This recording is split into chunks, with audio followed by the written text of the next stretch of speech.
சாக்ரடீஸின் வாழ்வில் நிகழ்ந்த ஒரு உண்மை சம்பவம் இது.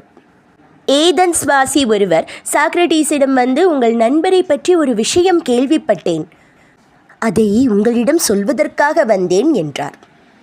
சாக்ரடீஸ் அவரிடம், ஒரு நபரை பற்றி யாராவது என்னிடம் சொல்வதாக இருந்தால் 3 விஷயங்களை அறிந்த பிறகே நான் அதை கேட்பது வழக்கம்.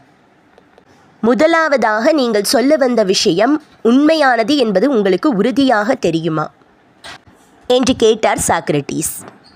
இல்லை. அடுத்த கேள்வி, நீங்கள் சொல்ல வந்த விஷயம் நல்ல விஷயமா? இல்லை. மூன்றாவது கேள்வி, நீங்கள் சொல்ல வந்த விஷயத்தில் ஏதாவது நன்மை உண்டா? இல்லை என்றார் அந்த நபர்.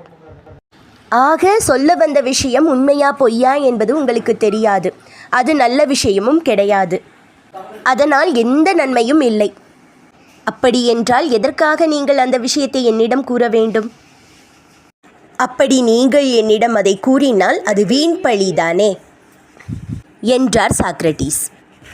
இது போன்ற வீண் வதந்திகளை கேட்க எனக்கு நேரமோ விருப்பமோ அல்லது அதில் மகிழ்ச்சியோ இல்லை என்றார் சாக்ரடீஸ்.